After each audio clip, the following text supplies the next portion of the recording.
قرآن اپنے آپ کو ڈیفائن کرتا ہے نزل الفرقان علی عبدہ. اللہ فرماتے ہیں ہم نے اپنے بندے پر فرقان کو نازل کیا. فرقان عربی میں فارق کہتے ہیں, فرق کرنے والا.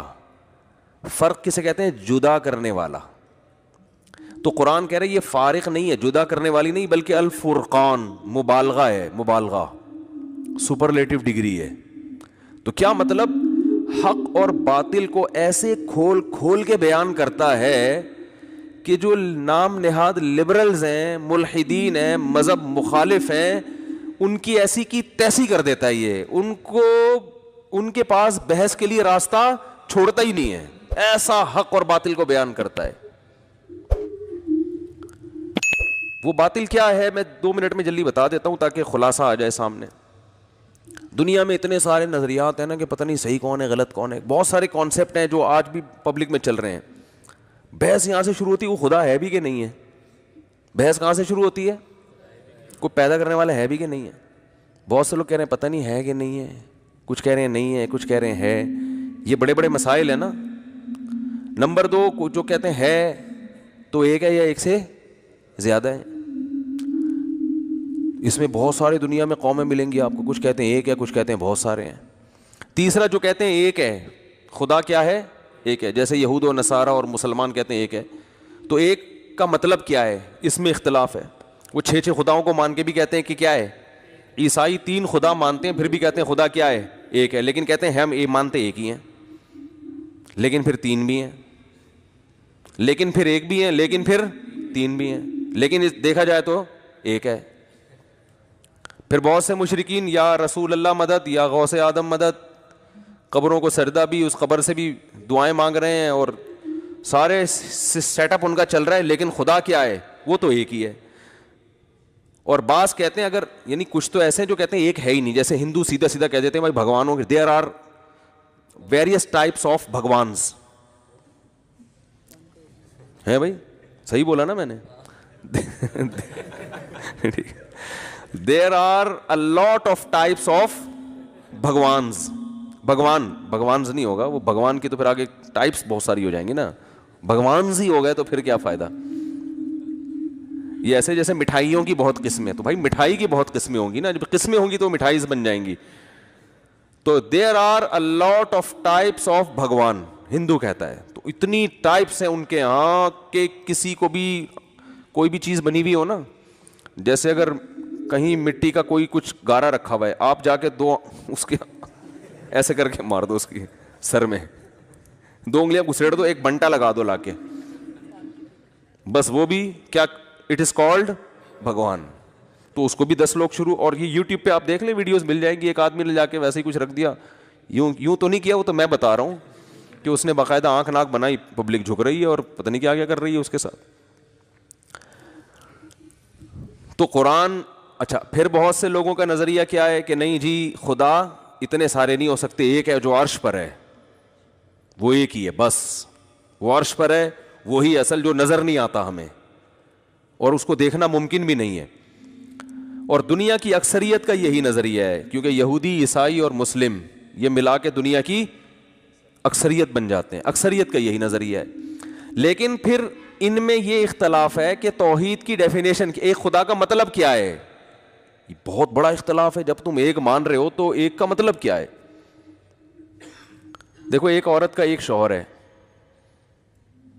ایک اور عورت ہے اس کا بھی ایک شوہر ہے, دونوں کہتی ہیں کہ شوہر ایک ہی ہونا چاہیے.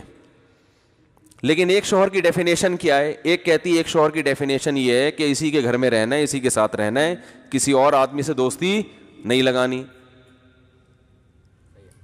دوسری کہتی ہے نہیں شوہر تو ایک ہی ہونا چاہیے, لیکن اگر کسی اور سے بھی دوستی لگا لی, اس کے ساتھ بھی رات گزار لی, ادھر بھی چلے گئے, تو شوہر تو ایک ہی ہے. تو آپ کہیں گے پھر یہ تکلف کی ضرورت کیا ہے آپ کو؟ بھائی کیا خیال ہے, اس تکلف کی ضرورت کیا ہے کہ ایک ہی بول دو 10-20 ہونے چاہیے کہ نہیں شوہر تو ایک ہی ہوتا ہے. تو بھائی جو شوہر کو جو محبت دینی چاہیے, جو اس کی خاصیت ہے, وہ کام جو شوہر کے علاوہ, وہ محبت جو شوہر کے علاوہ کسی کو نہیں دی جاتی, وہ تو آپ نے وسیم کو بھی دی ہوئی ہے, ستار کو بھی دی ہوئی ہے, غفار کو بھی دی ہوئی ہے. تو یہ بڑا اختلاف, چھوٹا اختلاف ہوا, بڑا اختلاف ہوا, تو بڑا اختلاف ہے.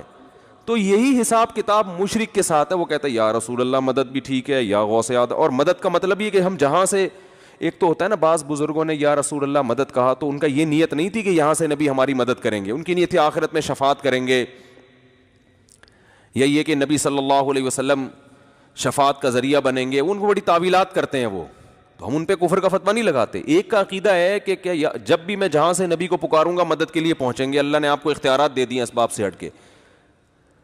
تو اس طرح سے یا رسول اللہ مدد بھی ہو رہا ہے, اور قبروں سے بھی اسی نیت کے ساتھ مانگا جا رہا ہے کہ یہ مردہ جب چاہے جہاں سے چاہے ہماری مدد کر سکتا ہے. اور غیر اللہ کو سجدے بھی ہو رہے ہیں. لیکن جب پوچھے خدا کتنے, خدا صرف ایک ہے.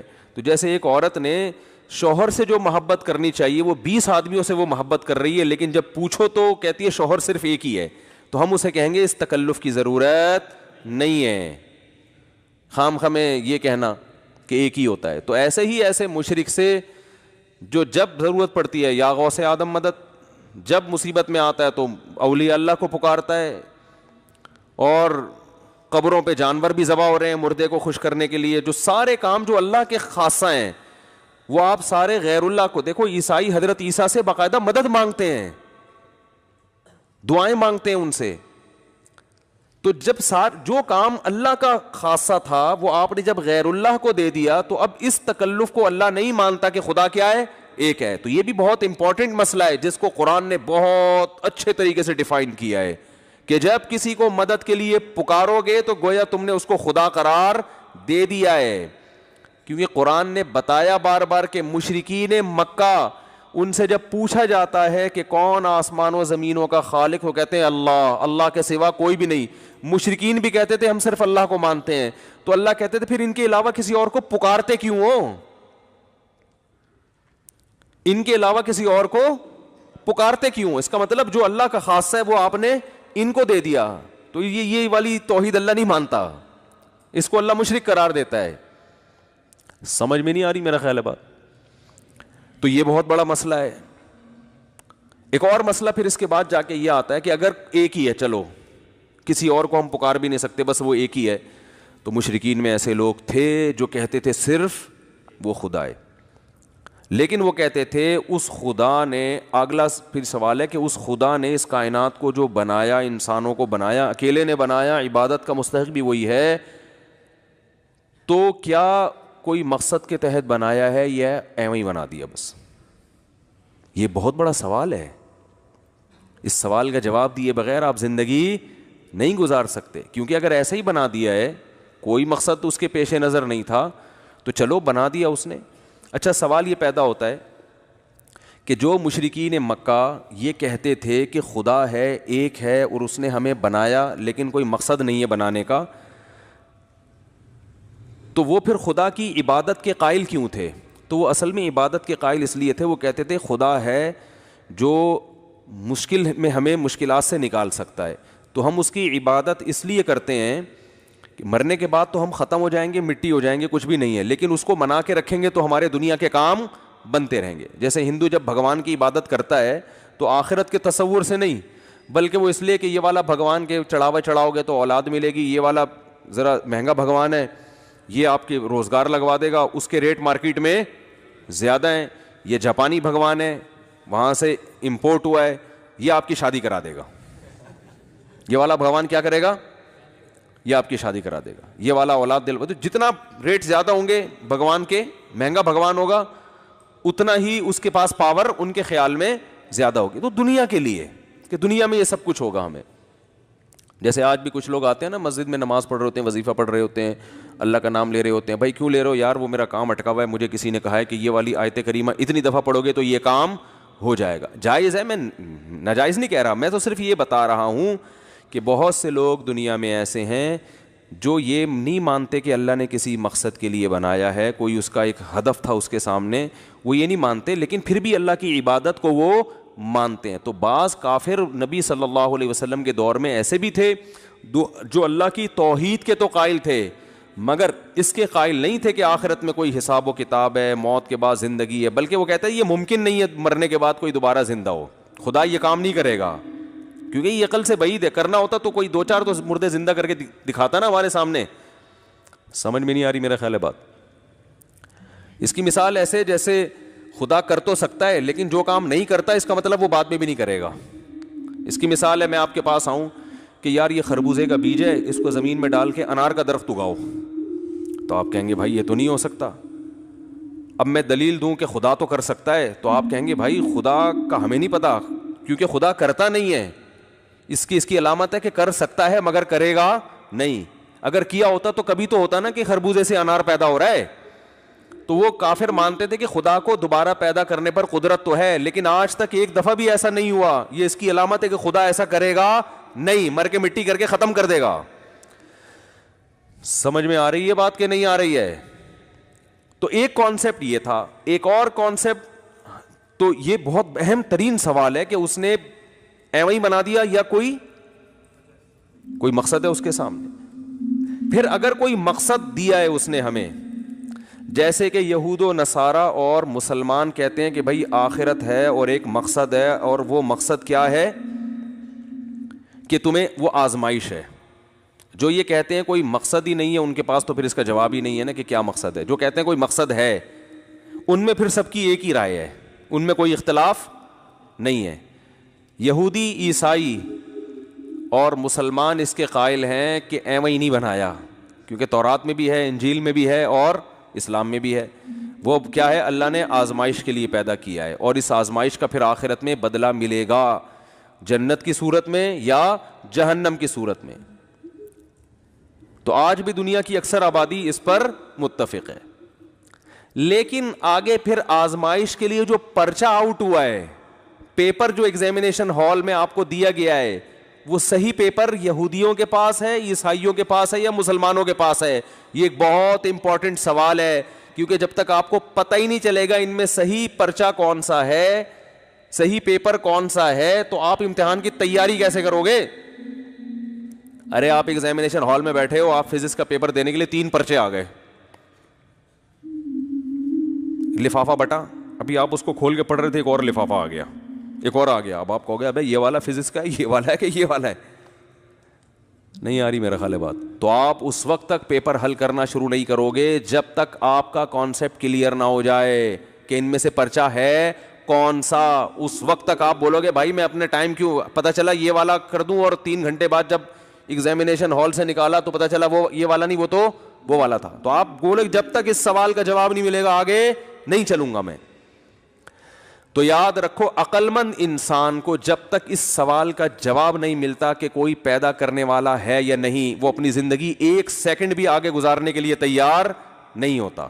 اگر یہ ثابت ہو جاتا ہے کہ یہ کائنات خود سے بنی ہے, اور یہ بحث کر کے تحقیق کر کے پھر اس کی زندگی کیا ہے, آزاد, اس کا لائف اسٹائل مکمل چینج.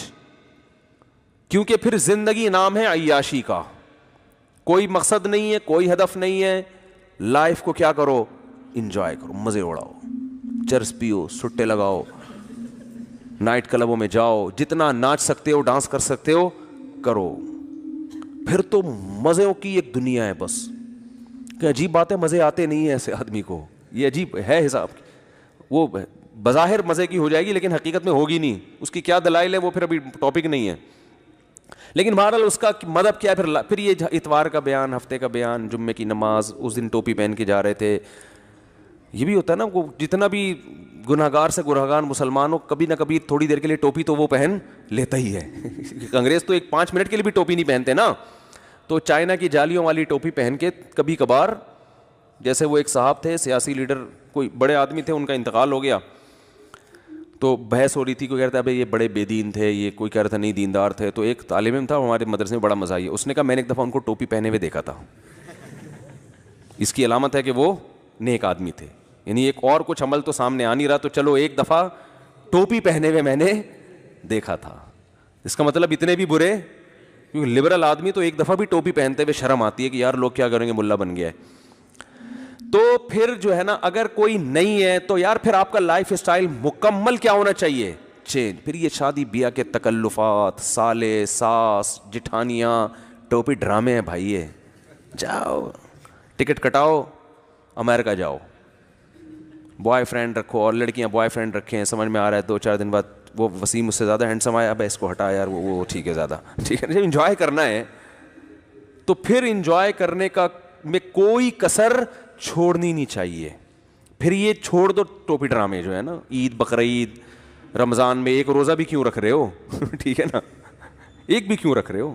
اگر ڈاکٹر نے ڈائٹنگ کا کہا ہے تو 10 روزے رکھو, نہیں کہا تو ایک بھی نہ رکھو. پھر مفتیوں سے نہیں پوچھو کہ روزہ فرض ہے, نہیں, ڈاکٹر سے پوچھو کہ مجھے کھانا ہے کہ نہیں کھانا. ڈاکٹر کہے بھوکا رہو تو بھوکے رہ لو, کیونکہ صحت اچھی ہوگی تو لائف کو انجوائے کر سکو گے. پھر کماؤ پیسے, یہ بہت اہم سوال ہے. اور اگر کوئی ہے, یعنی یہ سوال کا جواب ضروری ہے یا نہیں ہے مجھے ہی بتاؤ نا, کیونکہ لائف پر اس طرح یہ فضول سوالات نہیں ہیں کہ حضرت یوسف علیہ السلام کی زلیخا سے شادی ہوئی تھی کہ نہیں ہوئی تھی. لوگ یہ بھی سوال پوچھتے ہیں نا. ارے لوگ مجھ سے سوال پوچھتے ہیں کہ جو زلیخا عزیز مصر کی بیوی زلیخا, اس کا پتہ نہیں نام تھا نہیں تھا, لیکن مشہور یہی ہے کہ اس کی بعد میں اینڈ میں یوسف علیہ السلام سے شادی ہوئی تھی کہ نہیں ہوئی تھی. تو میں کہتا ہوں بھائی اگر ہوئی تھی تو ہم کیا کریں, نہیں ہوئی تھی تو ہم کیا کریں, کیونکہ اب ولیمہ تو بہرحال ہو چکا. یعنی اس کا ہماری پریکٹیکل لائف سے کوئی تعلق نہیں ہے. یزید لعنتی ہے یا رحمت اللہ علیہ؟ ویسے میں نے یزید کو رحمت اللہ علیہ کبھی بھی نہیں کہا. میرے بارے میں فیک پوسٹ چلائی گئی ہے اور اس میں جو کچھ بولا گیا سب جھوٹ, اور اس فیک پوسٹ کا بہت نقصان ہوا ہے. تو جو بھی پوسٹیں آ رہی ہوتی ہیں آنکھ بند کر کے یقین نہ کر لیا کرو. اب قطع نظر اس سے کہ وہ لعنت اللہ علیہ ہے یا رحمت اللہ علیہ, بھائی آپ نے اپنی قبر میں جانا ہے, آپ سے آپ کے بارے میں سوال ہوگا. لوگ کہتے ہیں ظالم کو لعنت اللہ علیہ نہ کریں, تو ظالم تو پھر دنیا میں بہت ہے. سب کا نام لے لے کے لعنت اللہ کہنا شروع کیا تو آپ کی زندگی ختم ہو جائے گی, لعنت اللہ کا لفظ ختم نہیں ہوگا. بات آ رہی ہے سمجھ میں؟ وہ تو پھر حضرت عثمان کے قاتل پہ بھی لعنت اللہ علیہ, ہم تو کہتے ہیں حضرت حسین کو جس نے قتل کیا لعنت اللہ. لیکن اب اس کے علاوہ بھی تو دنیا میں غم ہے نا. جو بھی حسین کا قاتل ہے اللہ کی 100 لعنتیں, ہماری بد دعا ہے اس کے لیے, لیکن بس دے دی لعنت. اب یہی تھوڑی کہ سارا دن ہر محرم میں یہی ایک پروگرام چلتا رہے, یزید اور وہ قصے کہانیاں وہی لے کے صبح سے شام ایک ہی ٹاپک ہو اور پوری قوم اسی پہ چل رہی ہو. تو اس کا ہماری پریکٹیکل لائف سے تعلق بولو بھائی نہیں ہے. زکریا علیہ السلام تو پیغمبر تھے نا, ان کا مقام تو نواسہ رسول سے بڑا تھا, کیونکہ پیغمبروں کا مقام پوری اہل سنت والجماعت کا اجماع ہے کہ کوئی امتی پیغمبر کے برابر. تو بڑے بڑے دنیا میں لوگ ہیں, بڑے بڑے بزرگان دین ہیں, صحابہ ہیں, تابعین ہیں, پیغمبر ہیں جن کو قتل کیا گیا. تو بھائی ظالم دنیا میں بہت ہیں, آپ وہ کام کرو جس کا آپ کی پریکٹیکل لائف سے تعلق. تبھی قرآن جب ظالموں کے واقعات بیان کرتا ہے نا, تو قرآن پتہ ہے کیا کہتا ہے؟ تلک امۃ قد خلت, یہ قوم تھی جو گزر چکی ہے, لہا ما کسبت, انہوں نے جو کمایا اس کا بدلہ ان کو ملے گا, وَلَكُمْ مَا كَسَبْتُمْ, تم اپنے عمل کو فوکس کرو, تم جو کرو گے تمہیں اس کا بدلہ ملے گا. تو عمل کو فوکس کرو, عمل جو تمہیں آرڈر دیے جا رہے ہیں اس پر کتنا عمل کر رہے ہو. عمل ہمارا زیرو, لعنتیں بھیجنے میں فلاں نے یہ کر دیا, فلاں نے یہ کر دیا, فلاں نے یہ کر دیا, فلاں نے یہ کر دیا. بھائی ٹھیک ہے کر دیا, برا کیا, ایک دفعہ بیان بھی ہو سکتا ہے, باقی تو اپنے آپ کو ٹھیک کرنے کی کوشش زیادہ ہونی چاہیے, اپنے آپ کو, اپنی قوم کو, کہ بھئی رشوت لے رہے ہیں لوگ, والدین کے حقوق ادا نہیں کر رہے, نماز میں کوتاہی کر رہے ہیں, یتیموں کا مال کھا رہے ہیں, بہنوں کو وراثت نہیں دے رہے ہیں, جھوٹ بول رہے ہیں. عدالتوں میں کتنا جھوٹ چل رہا ہے, میں نے ابھی جمعے کے بیان میں وہ ریکارڈنگ ختم ہو گئی تھی اس وقت بتایا, وہ ریکارڈنگ اتفاق سے ہوئی نہیں. اتنا خاندانی جھوٹ ہماری عدالتوں میں چل رہا ہے نا, کہ ایک صاحب نے بتایا کہ پولیس والے جب یہ کھڑے ہو کر کہتے ہیں نا لا الہ الا اللہ پڑھ کے جو کچھ کہوں گا سچ کہوں گا, فلانے کے گاڑی سے 3 کلو چرس نکلی ہے. تو میں نے ایک پولیس والے کو پکڑ لیا, میں نے کہا کیا تم نے دیکھا؟ کہہ رہے ہم نے تو بندہ ہی نہیں دیکھا, اس کی گاڑی کہاں دیکھی ہم نے, نہ ہم نے بندہ دیکھا نہ اس کی ہم نے گاڑی دیکھی, 3 کلو چرس ہم نے کلمے کے ساتھ نکالی عدالت میں. میں نے کہا یہ تو ظلم ہے. کہہ رہے ہیں مجبور ہیں, گن پوائنٹ پہ جو ہے نا یہ سارے کام ہو رہے ہیں, نئی جھوٹی قسم اٹھائیں گے. سب جگہ میں مانتا ہوں نہیں ہوتا, سارے پولیس والے بھی ایسے نہیں ہوتے, لیکن وہ جو نیچے کے پولیس والے مجبور ہوتے ہیں اپنے آفیسر کے آگے, وہ کہتے ہیں نہیں تو فوراً جاب سے نکال دیا جائے گا, جاب سے نکال دیتے ہیں. میں مانتا ہوں کہ ہر جگہ ہر ایک نہیں کرتا یہ, لیکن یہ بھی ہو رہا ہے عدالتوں میں, سب کو پتا ہے کہ ہو رہا ہے. تو یہ کیوں ہو رہا ہے؟ جب ہماری صبح سے شام تقریریں دائیں بائیں گھومیں گی اور ان تاریخی واقعات ہی کو صبح سے شام لپیٹتے رہیں گے تو آپ اپنی اصلاح سے کیا ہو جائیں گے؟ غافل. تو اس پہ ضرورت ہے فوکس کرنے کی. خیر, تو میں یہ عرض کر رہا تھا کہ یہ امپورٹنٹ سوال ہیں کہ خدا ہے یا نہیں ہے تو کتنے ہیں, کیونکہ اس کا ہماری پریکٹیکل لائف سے تعلق. اگر خدا نہیں ہے, لائف کو کیا کرنا ہے؟ انجوائے. پھر ابا کو اولڈ ہوم میں جمع کراؤ, کیونکہ ٹینشن ہے خام خواہ کی. انہوں نے تو لائف گزار لی, اب آپ کی لائف میں کھانس کے کیا کر رہے ہیں؟ ٹینشن کا سبب بن رہے ہیں, بلا وجہ کھانس رہے ہیں. چلو وہ تو بڑھاپے کی وجہ سے کھانس رہے ہیں, جراثیم کہاں جا رہے ہیں؟ پورا گھر میں جراثیم پھیل رہے ہیں, ٹھیک ہے نا. تو اور پھر تکلیف تو ہوتی ہے نا کھانسنے سے, ڈسٹربنس پھیل رہی ہے اس سے معاشرے میں. تو اس لیے لبرل لوگ ابا کو ایک اچھے سے ہاسپٹل میں ایڈمٹ کرا کے وہیں پیسے دے دیتے ہیں کہ اب ان کو کہاں رکھنا ہے آپ نے.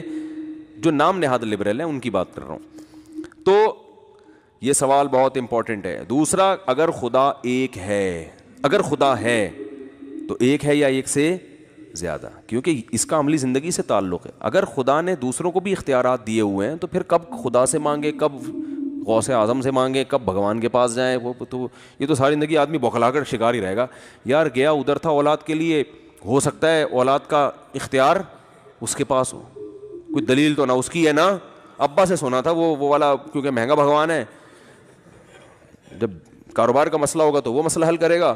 اور ماموں سے سنا تھا کہ شادی والا بھگوان وہ ہے. تو ابا اور ماموں بھی تو آپ جیسے ہی ہیں نا. یا پنڈت جی سے سنا تھا, تو پنڈت جی کو کپڑوں کے معاملے میں تو آپ فالو کر نہیں رہے, جیسے کپڑے وہ پہنتے ہیں آپ وہ تو پہنتے نہیں ہو. عبادت جو کپڑوں سے بڑی چیز ہے اس میں آپ نے ان کو اپنا رہبر بنایا ہوا ہے. بات نہیں آئی میرا خیال ہے سمجھ میں. بھائی پنڈت, اگر پنڈت جی کے پاس صحیح راستہ ہوتا تو آپ پورے ڈریس میں ہو. پنڈت جی کا ڈریسنگ اس قابل نہیں ہے کہ آپ وہ ڈریس پہن کے کہیں رشتہ لینے جاؤ. آپ کیا خیال ہے؟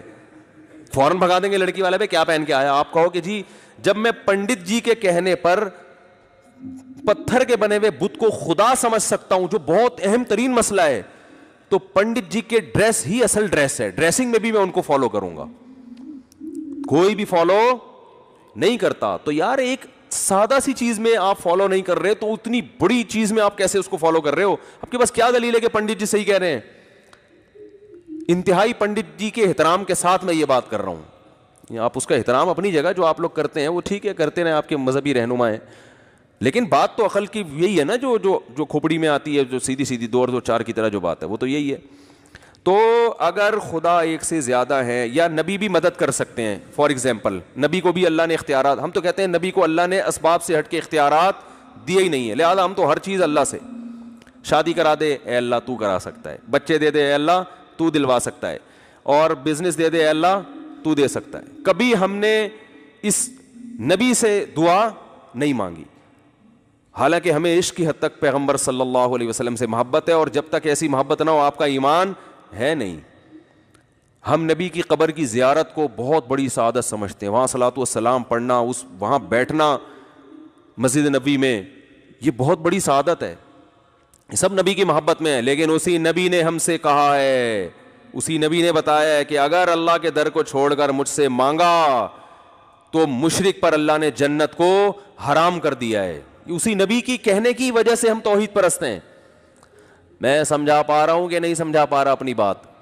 تو ہم تو, ہمارا اب تو کلیئر معاملہ ہے نا. جو توحید پرست ہے اس کا معاملہ 2 اور 2 4 کی طرح بالکل کیا ہے بھائی, ہر چیز اللہ سے ہی مانگنی ہے, ہر چیز میں سب کچھ آ گیا.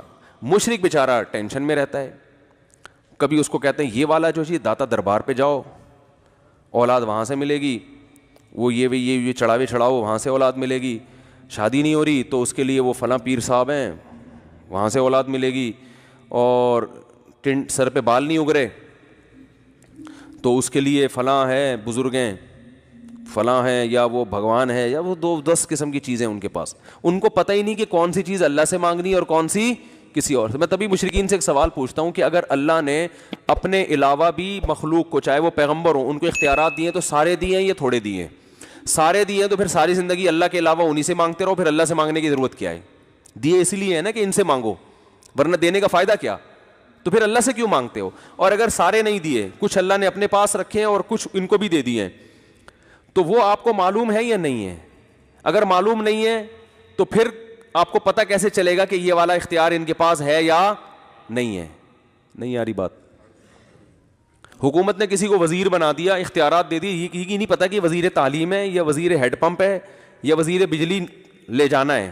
پہلے زمانے میں وزیر ہوتے تھے بجلی لانے کے لیے ٹھیک ہے, اب ہوتے ہیں سوئچ آف کرنے کے وزیر. ایجوکیشن کے وزیر کا مطلب یہ ہوتا ہے کہ اس کو ایجوکیشن کے علاوہ کچھ بھی نہیں آتا, سب آتا ہے, سوری ایجوکیشن کے علاوہ سب آتا ہے. سب وزیروں کی بات نہیں کر رہا جو میرا بیان سن رہے ہیں ان کے علاوہ کی. تو آپ کو پتہ ہی نہیں ہے کہ اس کے پاس جو وزارت ہے, جو اختیارات ہیں وہ کون سے ہیں, تو آپ کنفیوز رہو گے نا. تو اگر اللہ نے اپنے علاوہ پیغمبر کو بھی اختیارات دیے ہیں تو سارے تو دیے ہیں, تو پھر اللہ سے مانگنے کی ضرورت نہیں ہے. اور اگر بعض دیے تو وہ معلوم ہے یا نہیں ہے؟ اگر معلوم نہیں ہے تو بھی کوئی فائدہ نہیں, اور اگر معلوم ہے تو ان کی لسٹ پیش کر دیں آپ, ایکسکیوز می, آپ ان کی کہ بھائی سارے تو نہیں اللہ نے دیے, یہ والا اولاد کا فلانا فلانا, ایک لسٹ آنی چاہیے تاکہ مشرک کو پتا چلے کہ یہ والی چیزیں میں نبی سے بھی مانگ سکتا ہوں. اس کے پاس لسٹ ہونی چاہیے. لیکن مشرک کہتے ہیں نہیں سارے اختیارات دے دیے ہیں, تو پھر سارے پر یہ پھر اشکال ہوتا ہے کہ جب سارے ہی دے دیے تو پھر اللہ سے مانگنے کی ضرورت کیا ہے؟ پھر تو ساری زندگی نبی سے ہی مانگتے رہو. تو ہمارا توحید پرست آدمی کا کانسیپٹ کلیئر, اور یہ قرآن نے کلیئر کر دیا نا. قرآن نے 2 اور 2 4 کی طرح بتا بھائی کچھ بھی نہیں دیا. اسباب سے ہٹ کے کسی کے پاس کوئی طاقت ہے ہی نہیں. جس کے پاس ہے لاجک کے تحت ہوگی, اسباب کے تحت ہوگی. جیسے میں آپ سے کہتا ہوں پانی پلاؤ, تو یہ نہیں کہ پانی آ جائے گا. آپ جاؤ گے نل کا کھولو گے, ایک اپنے جو ظاہری اسباب ہیں وہ اختیار کرو گے. اور کرامت اور معجزے میں ہمیں بتا دیا کہ اس کا کیا فرق ہے. وہ بھی کرامت بھی اللہ ہی کا کام ہوتا ہے, اس میں ولی کا اپنا دخل نہیں ہوتا. معجزہ بھی اللہ کا ہوتا ہے, نبی کا اس میں دخل نہیں ہوتا. نبی کا صرف ہاتھ ہوتا ہے. تو نبی نے جو چاند کے 2 ٹکڑے کیے, نبی نے نہیں کیے, یہ کس نے کیے ہیں؟ یہ تو اللہ نے کیے ہیں. نبی کی طرف اس کی مجازن نسبت کی جاتی ہے. تو بہت توحید کا معاملہ 2 اور 2 4 کی طرح کیا ہے, بہت واضح ہے, اس میں کوئی کنفیوژن نہیں ہے. تبھی تو بہت سے عیسائی مسلمان ہوتے ہیں کہ یار اسلام کے عقیدے 2 اور 2 4 کی طرح سمجھ میں آتے ہیں. باقی کسی مذہب میں بھی جاؤ گے تو آپ کو بیسک کانسیپٹ کلیئر کرنے میں 48 سال لگیں گے, پھر بھی آپ کے کانسیپٹ کلیئر نہیں ہوں گے. پھر بھی آپ بیٹھ کے پڑھتے ہی رہو گے, پتہ نہیں بوکھلا جاؤ گے تھوڑے دنوں میں. تو ایک اللہ ہے. اب ایک اللہ ہونے کے بعد امپورٹنٹ سوال یہ ہے کہ اس نے بے مقصد بنایا یا با مقصد بنایا. یہ میرا بیان اس ٹاپک پر بہت دفعہ ہو چکا ہے, میں جلدی جلدی ریپیٹ کر رہا ہوں. بے مقصد بنایا ہے تو بھی بس ہے, تو پھر اس کو مانگ لیا کرو اپنی دنیاوی حاجات کے لیے, اور مر کے کیا ہو جاؤ گے؟ ختم ہو جاؤ گے, بس ختم کہانی. پھر بھی لائف اسٹائل ہوگا نتیجے میں وہی, لائف کو کیا کرنا ہے؟ انجوائے. بلکہ اللہ کو مانگنا بھی انجوائمنٹ کے لیے. لائف انجوائے کرنے میں کہیں کوئی کباب میں ہڈی بن رہا ہے تو اللہ سے مانگو یہ ہڈی کیا ہو جائے؟ ختم ہو جائے. تو وہ بھی لائف انجوائے ہی ہے اور کچھ بھی نہیں ہے اس کا مقصد. اور اگر اللہ نے کسی مقصد کے لیے پیدا کیا ہے تو اس پہ سب متفق ہیں کہ وہ آزمائش ہے. اور قرآن بھی بیان کرتا ہے کہ وہ کیا ہے, یہ دنیا اصل نہیں ہے, اس کے بعد دنیا کیا ہے؟ اصل ہے. یہ تو ایگزامینیشن ہال ہے. تو پھر وہ امتحانی پرچہ ہے کس کے پاس؟ وہ سوالات ہیں کیا؟ عیسائی کہتے ہیں ہم صحیح ہیں, یہودی کہتے ہیں ہم صحیح ہیں, مسلمان کہتے ہیں ہم. ان تینوں کے علاوہ تو کسی کے پاس پرچہ ہے ہی نہیں نا. ان تینوں کے علاوہ تو کوئی یہ دعویٰ ہی نہیں کر سکتا کہ ہمارے پاس اللہ کا کلام ہے. وہ تو دعویٰ ہی نہیں کر سکتے. یہ 3 دعویٰ کرتے ہیں. تو ان تینوں پیپر کو جب سامنے رکھ کے آپ دیکھیں گے نا, تو یہ بالکل جیسے فزکس کے ایک طالب علم کو پتہ چل جاتا ہے 3 پیپر اناؤنس ہوئے, ایک پیپر میں 5 سوالات ہیں, فزکس کی ایکویشنز ہیں, اس میں مشقیں دی ہوئی ہیں اور ہر سوال کا نمبر ڈلا ہوا ہے, ایک چیز ہے. دوسرے پیپر جب آپ کے پاس آیا تو ایک سوال میتھ کا آ رہا ہے, اس میں صرف ایک تھوڑی سی ایک فزکس کے بارے میں 2-4 چیزیں لکھی ہوئی ہیں. اس میں پروجیکٹائل موشن جو ہے نا اس کے بارے میں ایک تھوڑا سا لکھا ہوا ہے. باقی پورا پرچہ کیا ہے؟ خالی. تیسرا مکمل خالی ہے, اس میں صرف اتوار کے دن چرچ جانا لکھا ہوا ہے. بات آ رہی ہے سمجھ میں؟ اور 25 دسمبر کو کرسمس ڈے منانا لکھا ہوا ہے. اس کے علاوہ اس میں کخ بھی نہیں ہے. تو آپ تینوں پرچوں کو جب کمپیئر کرو گے نا, آپ کہو گے یار فزکس کا پراپر جو طریقہ ہے نا پیپر, وہ تو یہ ہے. باقی تو پیپر صرف لکھا ہوا ہے, وہ پیپر کہلانے کے مستحق نہیں ہے. بہت مشکل ہے میرے بھائی, بات سمجھانا بہت مشکل ہو گیا. دنیا میں سب سے مشکل کام پتہ ہے کیا ہے؟ دوسری شادی کرنا. آپ کہہ رہے تھے بات سمجھانا. بات سمجھانا اتنا مشکل نہیں ہو تو میں ویسے ہی تاکہ آپ لوگ بہت دماغ لگا کے سنیں نا, ورنہ اس میں کیا مشکل ہے, 2 اور 2 4 کی طرح بات ہے. مشکل تو وہ ہے جو میں نے ابھی آپ کو بتائی ہے, کر کے دیکھو تو پتہ چلے گا.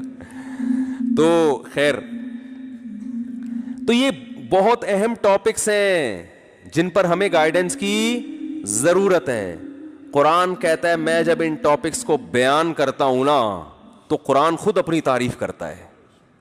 کہتے ہیں نا اپنے منہ میاں مٹھو بننا اچھا نہیں ہے, لیکن جب آپ میں ایسی کوالٹی ہو, آپ کو کانفیڈنس ہو پورا, پھر آدمی اپنی تعریف کرتا ہوا بھی اچھا لگتا ہے کہ یار تم اس کے مستحق ہو جو تم کہہ رہے ہو. قرآن کہہ رہا ہے بڑی برکت والی ہے وہ ذات جس نے الفرقان کو نازل کیا. کیا مطلب؟ ایسے سوالات کے جب تک وہ حل نہیں ہوتے آپ ایک قدم زندگی کا آگے نہیں گزار سکتے. اگر گزارو گے وہ کھائیوں کی طرف جائے گا وہ قدم آپ کا. تو ان سوالات کے جوابات اور ان پر اٹھنے والے اشکالات کو ایسے قرآن ڈیفائن کرتا ہے کہ دودھ کا دودھ اور پانی کا پانی کر دیتا ہے. صاف پتہ چل جاتا ہے حق کیا ہے اور باطل. ایک جگہ تو قرآن ایسا جوش میں آیا, قرآن جب دلائل دیتا ہے نا, ایک دفعہ اللہ تعالیٰ نے دلائل دیتے دیتے ایسا قرآن کو گویا جوش آ رہا ہے, بل نقذف الحق بالباطل فیدمغہ. اللہ فرماتے ہیں ہم جب دلائل دیتے ہیں نا تو ہم حق کو اٹھا کے باطل پہ ایسا کھینچ کے مارتے فیدمغہ کہ باطل کا دماغ نکال کے باہر پھینک دیتا ہے. وہ کیا انداز ہے قرآن کا. جیسے آپ کہتے ہیں نا کہ میں نے, ایک ہوتا ہے آپ کو کوئی ڈرا رہا ہو کہ ابے وہ جو بندہ ہے نا اس سے نہیں لڑنا, اس سے پنگا. ایک تو آپ لوگ کو بولنے پر پتہ نہیں کیا تکلیف ہو رہی ہے یار, بول دو نہیں لینا, اس میں کیا جا رہا ہے نہیں لینا. ایک اسٹائل یہ ہوتا ہے نا کہ آپ کو کوئی کہہ رہا ہے کہ یار وہ آدمی جو ہے نا اس سے نہیں لڑنا, تم بڑے پہلوان ہو, تم بڑے بہت لوگوں کو تم پچھاڑ چکے ہو, لیکن وہ جو سامنے بندہ آ رہا ہے نا وہ بڑا پہلوان ہے, اس سے پنگا نہیں لینا, اس سے نہیں پنگا لینا. آپ نے, آپ بڑے فنٹر, آپ نے پنگا لے لیا اور آپ پٹ پٹا کے طبیعت سے آ گئے جیسے نارملی ہوتا ہے. لیکن ہوا کچھ برعکس. آپ کو اتنا اپنے اوپر اعتماد ہے, اتنا کانفیڈینس ہے, آپ کو پتا ہے بھائی یہ جو پہلوان بنا پھرتا ہے یہ میرے ٹکر کا نہیں, ہم لے گا پنگا, ہم لڑائی کرے گا. اور آپ نے لڑائی کر کے اس کو پچھاڑا. جس نے آپ کو چیلنج کیا تھا نا کہ تو لڑ نہیں سکتا, وہ ابھی آپ کے پاس موجود نہیں ہے, تو آپ نے اس کو پچھاڑ دیا اور ایسی کی تیسی کر دی اس کی. پھر جب آپ, وہ تو مان نہیں رہا تھا کہ آپ لڑ سکتے ہو, تو پھر جب آپ اس کو بتاؤ گے نا تو آپ صرف اتنی بات نہیں کرو گے کہ یار میں لڑا تھا اور امید تو نہیں تھی جیتنے کی لیکن الحمدللہ میں کامیاب ہو گیا, بس اللہ کا فضل تھا, بس کبھی کبھار ہو جاتا ہے. یہ اسٹائل نہیں ہوگا آپ کا, یہ اسٹائل نہیں ہوگا. آپ بولو گے بیٹا تو بات کر, تو مجھے کہہ رہا تھا کہ تو لڑ نہیں سکتا, میں نے ایسا پنچ مارا ہے کہ اس کا بھیجا نکال کے باہر پھینک دیے, جا کے دیکھ کھوپڑی الگ پڑی ہوئی ہے اور مغز الگ پڑا ہوا ہے. یہ اسٹائل ہوگا کہ نہیں ہوگا؟ یہ جب ہوگا جب آپ کام بھی ایسا کر کے آؤ اور آپ میں اتنا کانفیڈنس ہو. تو قرآن کہہ رہا ہے باطل گویا ایک پہلوان ہے.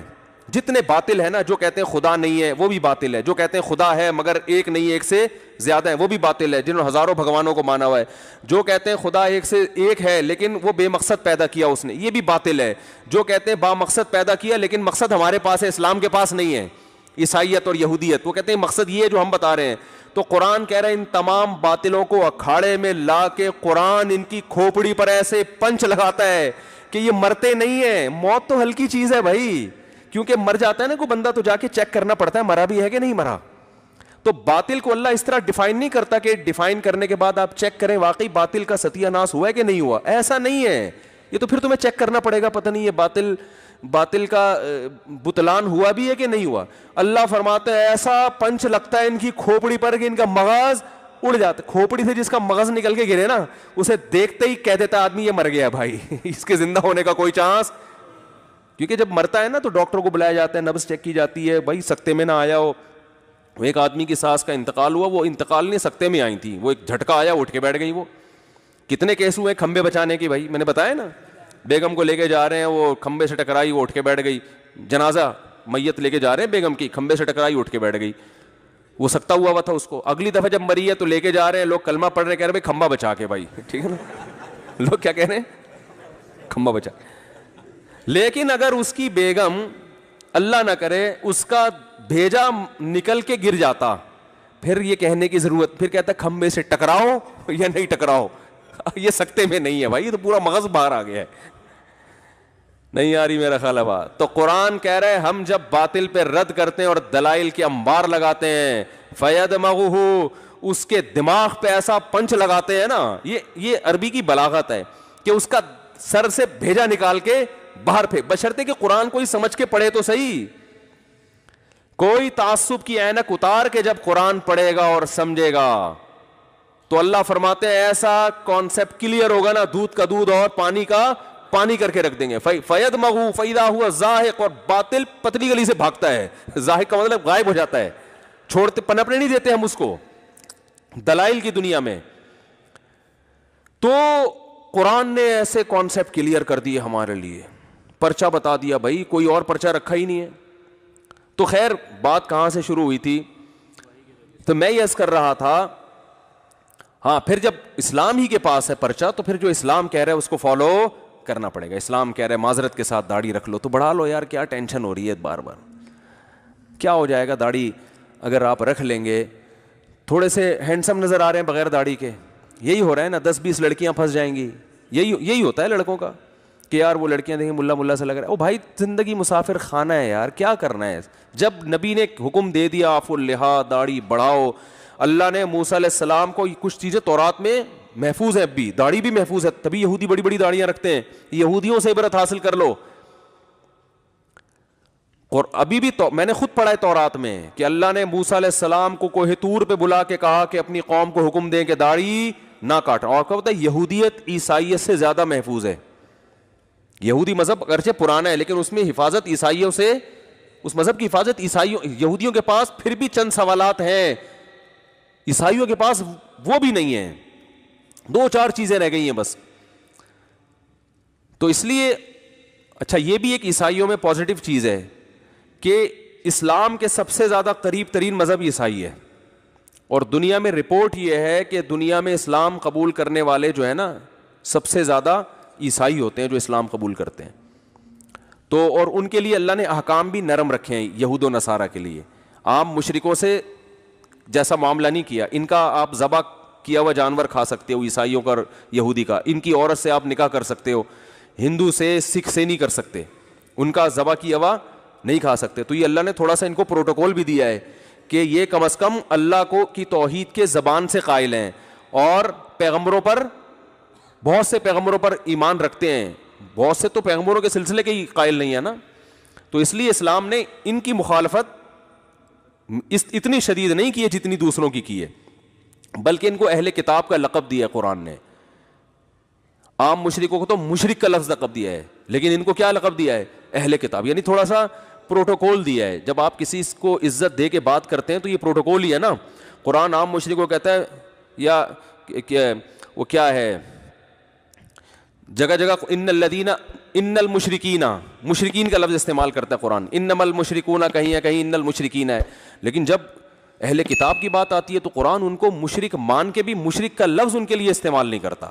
یا اہل الکتاب تعالوا الی کلمۃ سواء بیننا وبینکم, اے اہل کتاب آؤ ایسی بات کی طرف جو ہمارے تمہارے درمیان متفق ہے. یہ اسلام تمہارا ہی مذہب ہے, یہ عیسائیت سے الگ نہیں ہے, یہ حضرت عیسیٰ کی حقیقی تعلیمات ہیں.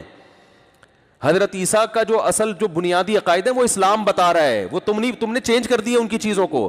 تو حضرت عیسیٰ کے اصل حقدار وہ مسلمان ہیں, وہ تم نہیں ہو. تم نے تو ان کی تعلیمات, دیکھو داڑیاں مسلمان رکھتے ہیں, حضرت عیسیٰ نے رکھی تھی کہ نہیں رکھی تھی. آج پادریوں کے داڑیاں نہیں ہوتی, مسلمان علماء کے داڑھی ہوتی ہے. تو حضرت عیسیٰ کی تعلیمات کو عیسائی فالو کر رہے ہیں, مسلم. ایک انگریز نے ایک عالم کا مذاق اڑایا, کیا اتنی بڑی داڑھی رکھی ہوئی ہے, تو ان عالم نے فوراً کہا یہ میں نے وہ صورت بنائی ہوئی ہے جو تمہارے پیغمبر عیسیٰ علیہ السلام کی تھی. تو حضرت عیسیٰ کی تعلیمات کو تو مسلمان فالو کر رہے ہیں. خیر, تو قرآن نے ایسے کانسیپٹ کلیئر کر کے دودھ کا دودھ پانی کا پانی کر دیا. تو اب اللہ نے جب پرچہ دے دیا ہے ہمیں, اس میں بتایا ہے کہ زنا نہیں کرنا, نکاح کرنا ہے اور جلدی کرنا ہے, والدین کے ساتھ اف بولو بھائی نہیں کرنا, اور یتیم کا مال جو کھاتا ہے ایسے ہے جیسے پیٹ میں آگ کے انگارے ڈال رہا ہے. لوگ سمجھتے ہیں یتیم کا مال کھانے کا مقصد ہے عیدی سینٹر جا کے کوئی یتیم کے چپل چوری کر کے آ جانا.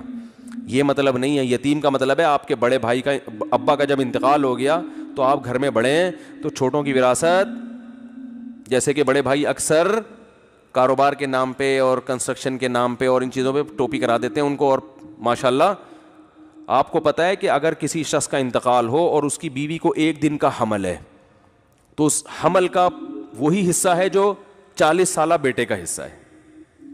نہیں آ رہی میرا خیال ہے بات سمجھ, بہت مشکل ہے. ایک آدمی کا انتقال ہو گیا, اس کا ایک بیٹا 40 سال کا ہے, دوسرا 15 سال کا ہے, میں ایک مثال دے رہا ہوں, تیسرا ابھی حمل ٹھہرا تھا, اس کی بیوی کو پریگننسی تھی 1 دن کی اور کسی ایکسیڈنٹ میں اس کا انتقال ہو گیا. 1 دن کی پریگننسی ہے, عورت کو وہ پریگننسی گرانے کی اجازت بولتے کیوں نہیں ہے, وہ نہیں گرا سکتی. اب کیا ہوگا, جب وراثت تقسیم ہوگی تو اسے بیٹا فرض کر کے اس کی وراثت نکال کے الگ کی جائے گی, حالانکہ وہ 1 دن کا ہے, ابھی وہ انسان بنا بھی نہیں ہے. بیٹا فرض کیا جائے گا کیونکہ ہمیں پتہ نہیں بیٹا ہے کہ بیٹی. پھر پیدائش کے بعد پتہ چلا کہ بیٹی ہے تو اس کو آدھا کر کے باقی سب میں تقسیم, اور اگر بیٹا ہے تو پورا حصہ اس کا محفوظ تھا, اور اگر ٹوئنز ہوئے تو جن کو دیا ان سے واپس لیا جائے گا. ٹھیک ہے نا, کہ یہ 2 کے برابر ہے. بہت مشکل ہے. تو اسلام یہ کہہ رہا ہے کہ جو 1 دن کا حمل ہے اس کی وراثت نہیں کھا سکتے, اور آپ 8-8, 10-10, 12-12 سال کے بچوں کی وراثت کھا رہے ہو, آپ بہنوں کی وراثت کھا رہے ہو. یہ اسلام کے اصل آرڈرز ہیں, ان کو فالو کرنا پڑے گا.